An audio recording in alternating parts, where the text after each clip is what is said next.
Հարության ուրախությունը Քրիստոսի հարությունը լույսի անսպար աղբյուրն է, որը լուսավորում է մեր հոգիները և մեզ առաջնորդում հույսի, խաղաղության և սիրո ճանապարհով։ Այն մեզ հիշեցնում է, որ նույնիսկ ամենամութ պահերին, երբ ցավն ու փորձությունները կարծես գերակայում են, հարության լույսը երբեք չի մարում։ 40-ամյա ընթացքում, երբ զոհություններ ենք կատարում զղջման, աղոթքի և ապաշխարության միջոցով, Քրիստոսի հարությունը մեզ դարձյալ ու դարձյալ կոչ է անում վերականգնվել, վեր կանգնել մեր անկումներից և Նրանում գտնել նոր կյանքի խորհուրդը։ Հիսուսը ցույց է տալիս, որ խոչընդոտները պարզապես փորձություններ են, որոնք կարող են վերածվել նորացման և խաղաղության հնարավորությունների։ Նա մեզ սովորեցնում է, որ ամեն տառապանք, ամեն դժվարություն, նույնիսկ ամենախորը վիշտը կարող է լինել մի նոր ճանապարհի սկիզբը, եթե այն ապրենք նրա լույսի ներքո։ Քրիստոսի հարության լույսը պարզապես խորհրդանշական հիշեցում չէ, այլ կենդանի ներկայություն, որը կարող է փոխարկել մեր սրտերը,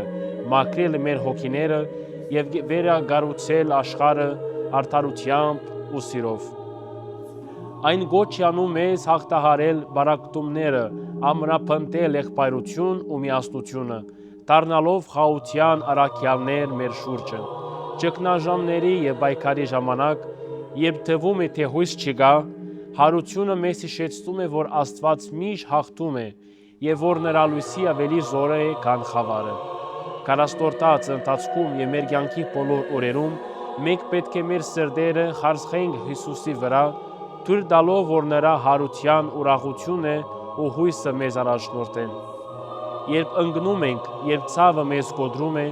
երբ մոռանում ենք ուրախության և սիրո մասին, Քրիստոսը մեզ հիշեցնում է. «Մի վախեցիր,